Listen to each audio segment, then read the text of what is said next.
Hello students, very good morning.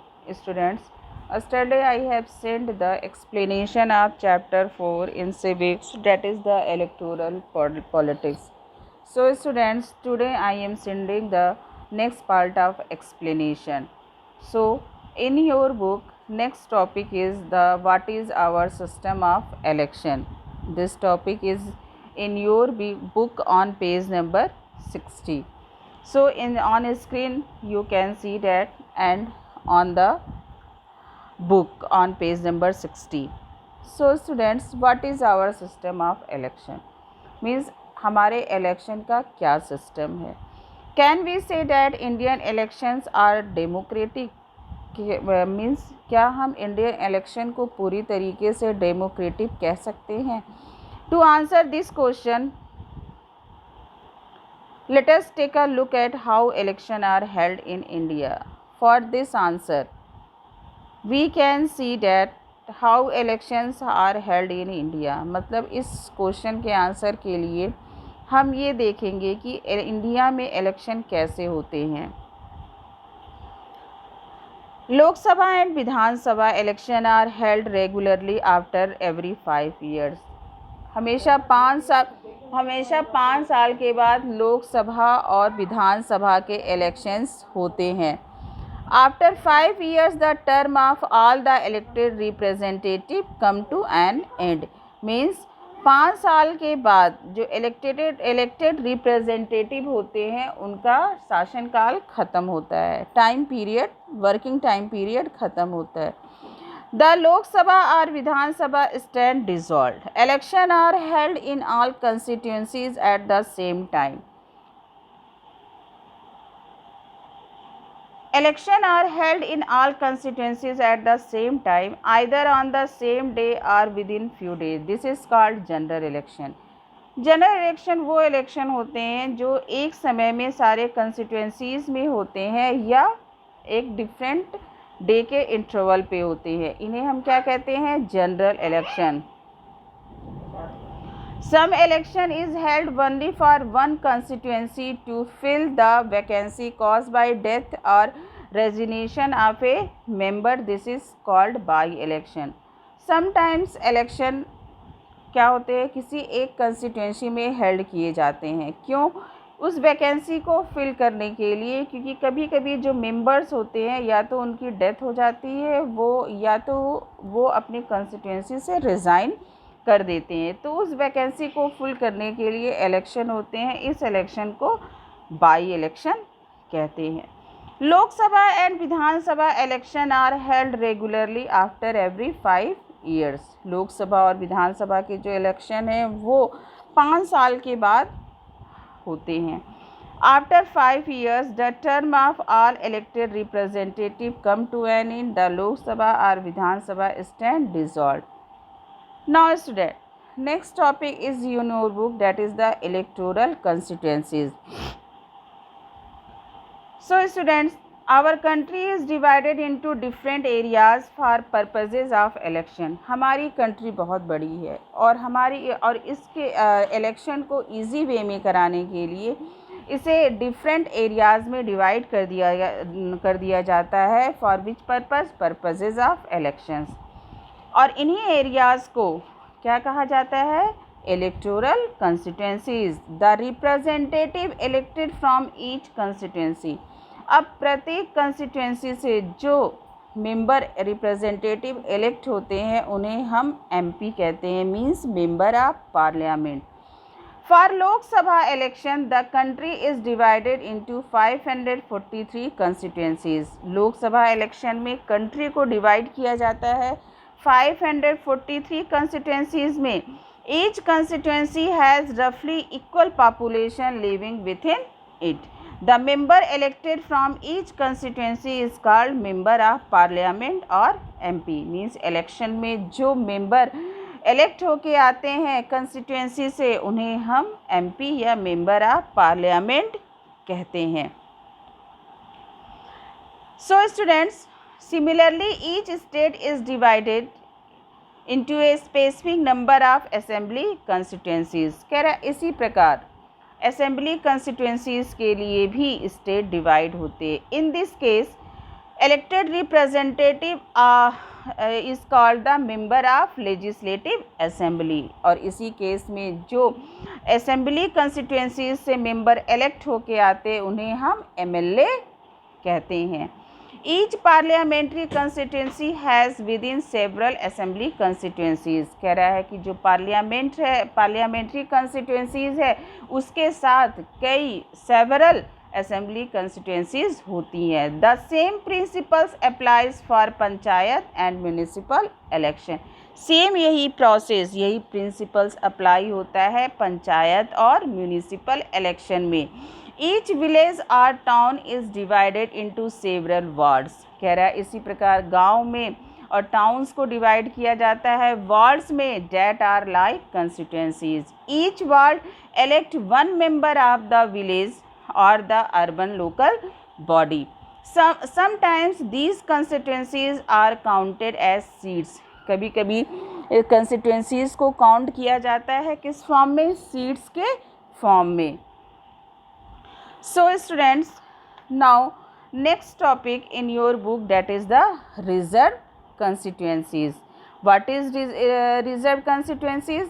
Our constitution entitles every citizen to elect his or her representative and to be elected as a representative। Means हमारे constitution में सभी को ये right है, प्रत्येक citizens को ये राइट है कि वो अपने रिप्रेजेंटेटिव को इलेक्ट करें।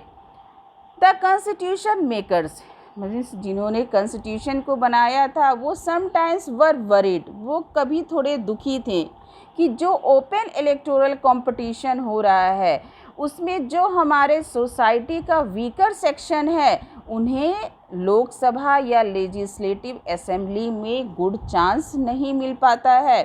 दे may not have the required resources. क्यों नहीं मिल पाता है उन्हें गुड चांस दोनों असेंबलीज़ में? क्योंकि उनके पास रिक्वायर्ड रिसोर्सेज नहीं है, एजुकेशन की कमी है और साथ ही साथ उनके पास कोई ऐसा कॉन्टेक्ट नहीं है कि वो इलेक्शन में कंटेस्ट करे और उसे विन कर सके। Those who are influential and resourceful may prevent them from winning election. Means उनके पास ऐसे कोई नहीं है, इन्फ्लुएंशियल लोग नहीं है, ना ही रिसोर्स है कि वीकर सेक्शन के लोग इलेक्शन को विन कर सके। If that happens, our parliament assembly would be deprived of the voice of significant section of our population। कह रहा हमारे पॉपुलेशन में जो ये वीकर सेक्शन का पॉपुलेशन है अपनी आवाज़ पहुंचाने में पार्लियामेंट और असेंबली तक डिप्रीव रह जाता है। डिप्रीव मीन्स वंचित रह जाता है। That would make our democracy less representative and less democratic।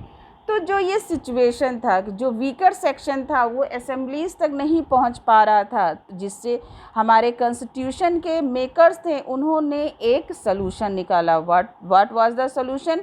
They have make a special system for this weaker section. What is the system? Reserve constituencies. उन्होंने वीकर सेक्शन के लिए रिजर्व कंस्टिट्यूएंसीज बनाया।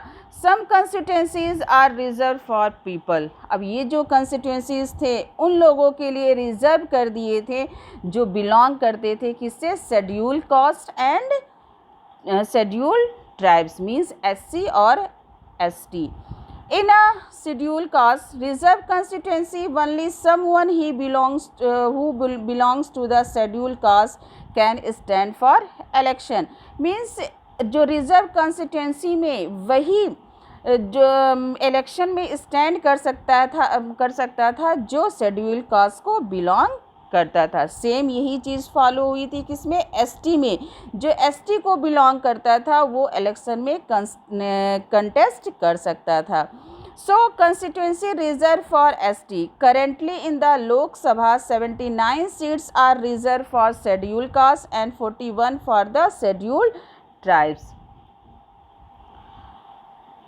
सो student, this system of reservation, ये जो system था reservation का, was extended later to other weaker section at the district and local level। अब ये रिजर्वेशन सिस्टम एक्सटेंड हो गया कहाँ पे, डिस्ट्रिक्ट लेवल पे और लोकल लेवल पे। जैसे बहुत सारे स्टेट में रूरल में जो पंचायत होते थे, अर्बन में जो म्यूनिसिपालिटीज़ कॉरपोरेशन के इलेक्शन होते थे, वहाँ भी रिजर्व कर दिया गया अदर बैकवर्ड के लिए क्लासेस के लिए, that is the OBC। However the proportion of seat reserve varies from state to state, means जो सीट्स का प्रोपोर्शन था वो स्टेट टू स्टेट क्या था, वेरीज था।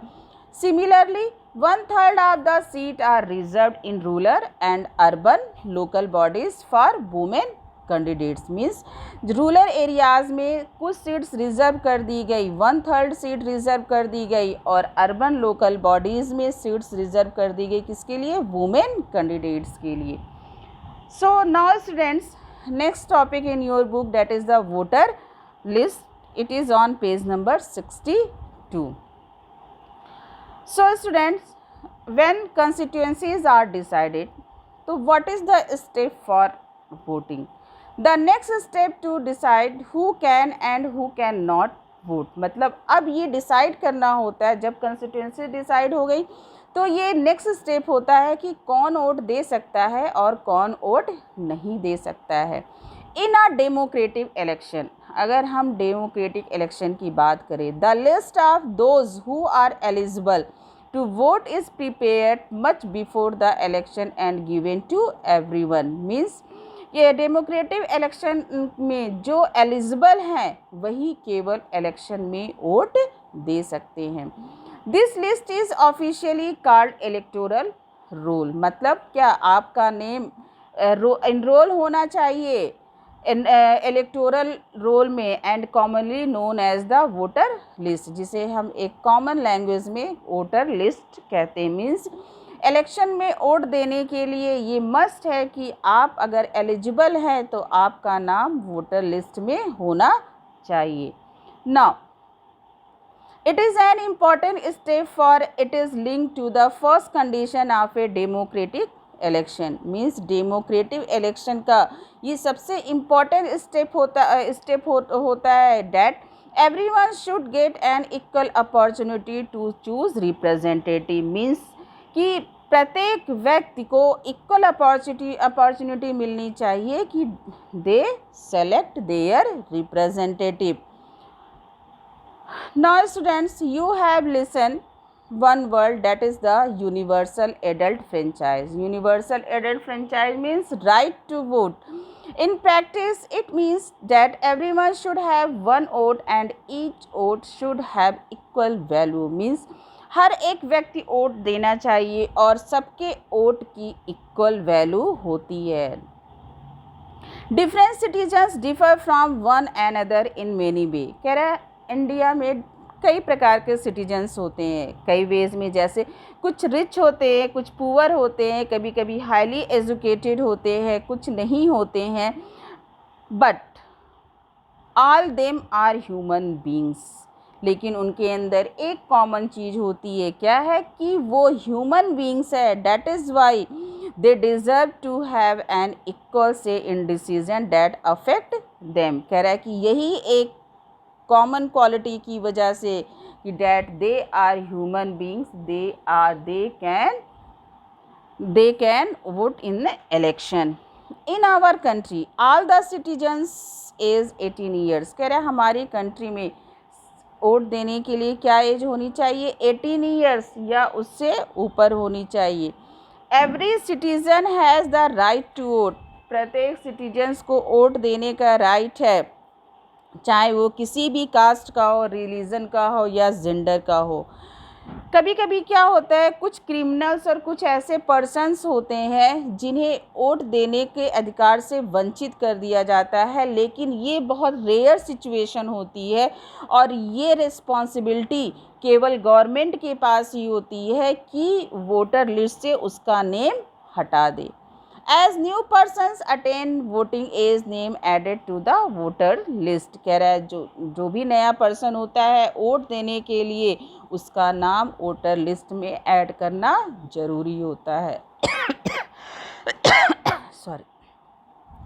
Name of those who move out of a place or those who are dead are deleted a complete revision of the list take place every 5 years। कभी कभी क्या होता है कि उस प्लेस से इंसान चला जाता है या उसकी डेथ हो जाती है, तो ये सारी चीज़ें कैसे पता चलती हैं? हर 5 साल पे वोटर लिस्ट का रिवीजन होता है। This is done to ensure that it remains up to date. In the last few years, a new system of election photo identity card has been introduced। कह रहा है कि अब लास्ट फ्यू ईयर से एक नया सिस्टम फॉलो किया जा रहा है, that is the election photo identity. The government had try to give this card to every person on the voter list. Government कोशिश करती है कि हर एक पर्सन का क्या हो, कार्ड हो, और उस कार्ड पे उसकी फ़ोटो हो। The voters are required to carry this card when they go out to vote. मतलब ये इम्पॉर्टेंट होता है कि जब वोट देने जाए तो वो पर्सन उस कार्ड को लेके जाए। So student, today I have explain 3 topic, that is the what is our system of election, electoral constituencies, reserved constituencies and voter list. I hope so that you have listened me carefully. So student, tomorrow I will send next part of explanation of this chapter. Thank you and have a nice day.